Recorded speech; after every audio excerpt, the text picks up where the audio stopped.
So hi everyone! Welcome back to another vlog! So today is Friday. So ngayon is may pasok ako. Si Kira nasa bed pa. Sinabi ko na naka 5 times na ata ako na come on, get ready, come on, get ready. So mag 8:10 na ng umaga. Nagpinigyan ko siya ng slice of fruits, hindi niya kinain. And pag-aalis na siya, kasi susunduin siya na kanyang lola. Dito si Dave, nasa ano siya, nasa South London kasi may doon yung work niya this week. Kasi may shop kasi na bago. Mag-set up daw sila. So, yeah. And he went to IKEA this morning. So, binilhan niya ako ng ganito. Yung makeup table na sinasabi ko sa past vlogs ko na gusto kong bumili ng makeup table. Pero wag mo na ngayon, maybe after kung umuwi sa Pinas. Kasi nga, even though it's only 50 pounds or less than that, syempre 50 pounds is 50 pounds, guys. I can do, or I can spend that money on something really important. Alam mo yun? Sabi ko, later na lang pagbalik ko. But binigyan niya ako, sinend niya sa akin yung gusto ko. And sabi niya sa akin, pupunta na daw sila sa IKEA, which I did not expect he's going to IKEA today. So yeah, so ayusin ko muna si Kira kasi papasok na siya sa school. And tsaka maghugas ako ng mga hinugasan yung ginamit naming mga plato this morning. And kailangan ko din pumunta sa Morrison kasi wala na akong panghugas. Last na to, wala na. Kailangan ko ng bumili. Okay, ayusin ko muna si Kira at magbabalik ako mamaya. So, nakaalis na si Kira. I-open ko tong Amazon. Kasi, alam niyo ba yung anong laman nito? Yes, rice. Kasi, nung isang araw, naubos na yung aking rice. Tapos, nakalimutan ni Dip pumunta sa shop. Nandun na siya sa Brighton, pero nakalimutan niyang bumili. Tapos sabi niya, mag-order na lang daw siya sa Amazon. So, nag-order siya. Uuwi naman na ako soon. Pero syempre, kailangan ko pa din ng rice. I think 5 kilos. Sa Brighton kasi kami bumili ng rice. Kasi minsan yung, kasi nga di ba yung work ni Dave out and about minsan. So, nakakapag-stop siya somewhere. Kaya, anytime, if I need something, pwede niya akong mabilhan ng mga toyo, suka, ganyan. Pero yung binili niyang rice, ito siya. Ito yung ginagamit kong brand ng rice. Ito siya. Buksan natin para malagay natin siya sa lalagyan. Nung isang araw, pumunta ako sa kapitbahay namin. Pakita ko sa inyo kung ano yung binigay niya sa akin. Pumunta kasi ako doon, nagchika-chika kami. Tapos, nag-topic kami about something. Tapos sabi niya sa akin, Jenny, meron ako ditong Hoover, vacuum ba? Hindi ko na daw ginagamit ng mga 6 months na. Kasi daw, madali daw talaga malubat. Alam niyo yung Dyson na sinasabi ko. Kaya hindi ako bumili ng Dyson. Kasi yun talaga yung reviews. Madali siyang malubat. So yun, nakita ko sa inyo. Nag-charge muna ako kasi lubat na siya. Nakita ko sa inyo. Binigay niya sa akin. Ayan, lalagyan ko, guys. Ay, nako, rice is life. Pupunta dito yung kaibigan ko kasi magkakape kami dito bago ako papasok sa work. Kasi 11:30 pa yung pasok ko. Anong oras pa? Magna 9 pa lang. Diba? Rice is life. Ako kagabi, nagluto ako ng spring rolls. So, bibigyan ko din siya. Bibigyan ko din yung kapitbahay namin na binigyan ako ng vacuum. Sabi niya kasi, ibibenta niya daw sana sa Facebook. Sabi niya, wag na. So, sabi niya sa akin, kung gusto mo, Jenny, sa'yo na lang. So, yeah, hindi siya yung Dyson na yung mahal talaga ba? But I'm not saying that I'm ungrateful. Parang, yung sa kanya is yung pang, balahibo ng mga animals kasi meron siyang pusa. Yun yung kind of Dyson na meron siya. Pakita ko sa inyo pag na full charge o maybe maya-maya pag nandito na yung friend ko. Kasi magkap-kape pa kami, guys. Okay? So guys, so nandito ako ngayon sa kwarto as you can see. So ipakita ko sa inyo yung binigay ng aming kapitbahay. Ito yung vacuum. Baba ko muna kayo konti. Ito siya. Diba? Diba? Okay pa to i-try natin kasi nag-charge ako mga 1 hour ko siyang sinard pero hindi pa talaga to. Dapat kasi i-charge mo siya ng 4 hours pero hindi pa to. Pero gusto ko lang ipakita sa inyo ba. Try natin. See?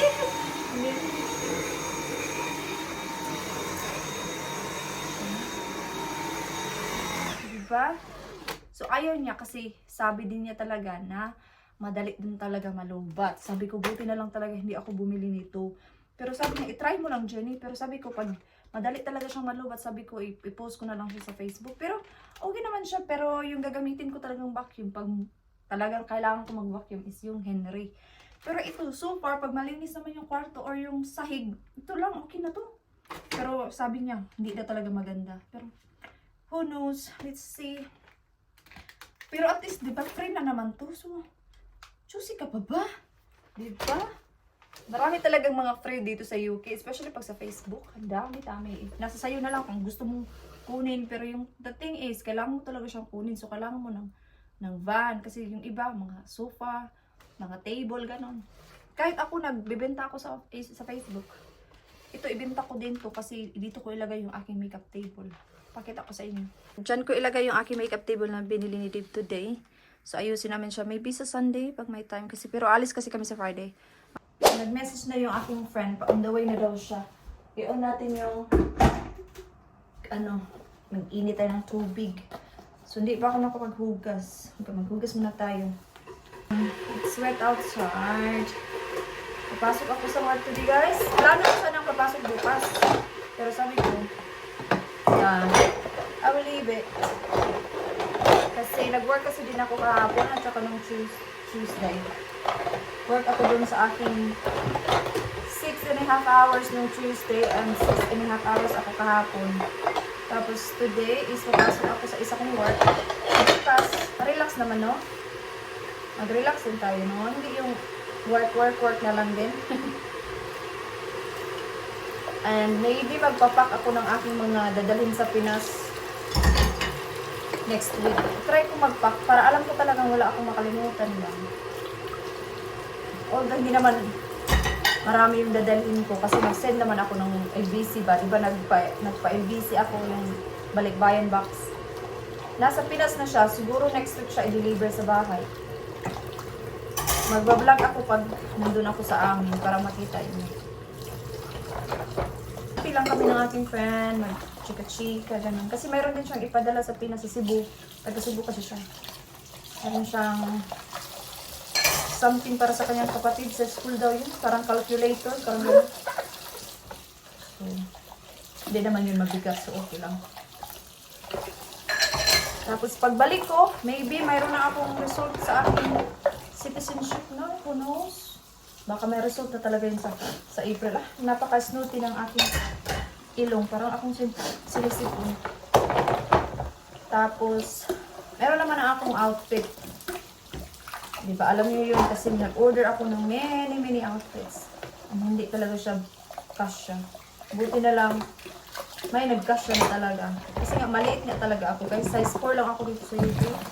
Maliit ako. Napakatipid ko. Kaya mahirap makahanap ng mga damit. Yeah, so tapos na ako naghugas. Going to work na ako, guys. 11:25 na. So, 11:30 kami mag-open. Grabe ang hangin. Yung friend ko, umalis ng shop at babalik na naman siya mamaya pagkatapos kong mag-work. Yan. Sa baba lang yung work ko. So, galing na ako sa work. Magluluto ako ng rice kasi yung friend ko is babalik siya dito. So, kakain kami ng rice and yung spring rolls. Pero hindi na ako mag-vlog. Hindi masyadong busy sa work today. Nag-take ako ng fish and chips sa isang work. Masaya na naman sila, guys, kasi hindi na sila bibili ng lunch. Diba? So, magluto tayo ng rice and magprito tayo ng spring rolls. Magluto tayo ng spring rolls. Ito yung nagawa ko kagabi, oh.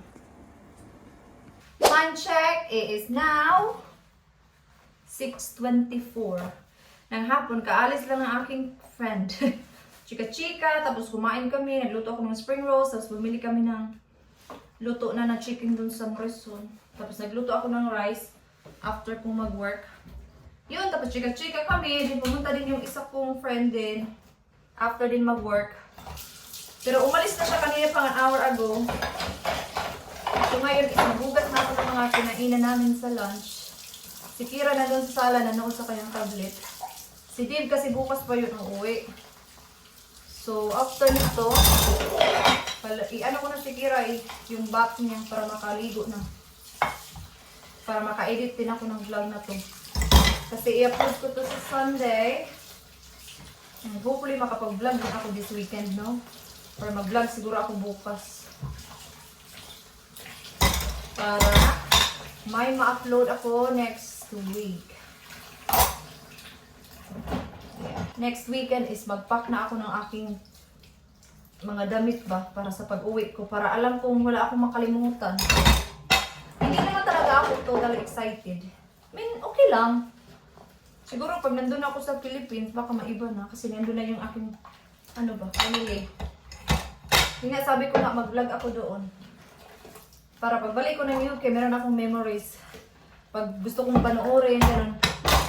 Para meron mga videos, mga vlogs. Para makita din ng mama ko. Yeah, all good. I had a good day. Iba din talaga pa ang nagagawa, guys, pag meron kang kausap. Alam niyo yun? Hindi lang work. I mean, part-time lang naman ako, no, but sometimes iba din yung life. Pag walang work, catch up with friends, ganun, kahit kape-kape. Tapusin ko muna itong hugasan. Si Dave nag-message kanina, pupunta na sila sa London today. I mean, nasa London naman talaga siya, but parang other side of London. Kasi parang may night out sila ng kanyang mga ka-work. Parang pupunta sila sa steakhouse, parang ganun. Nag-message niya siya, parang ayaw din niya daw pumunta. Kailangan din niya pumunta kasi talaga, kasi di ba yung mga ka-work niya din yun. Parang may ibang life din naman siya. Kailangan kong linisin ang sink. Parang kailangan kong ibabad sa bleach. Kasi maraming mga tira-tirang pagkain. Baka ma-block yung sink. So tapos na akong maghugas. So ngayon is magtimpla muna tayo ng tea. Kasi kailangan gusto ko mag-tea para mag-relax pa. Kasi nagkape na ako kanina. So ngayon is mag-tea tayo.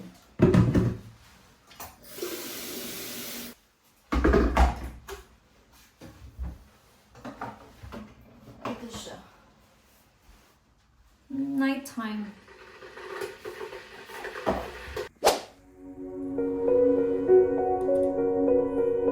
So ito na yung aking tea. Kailangan ko nang mag-chill out sa sofa. Nandun din si Kira, and then kailangan ko na siyang paliguan.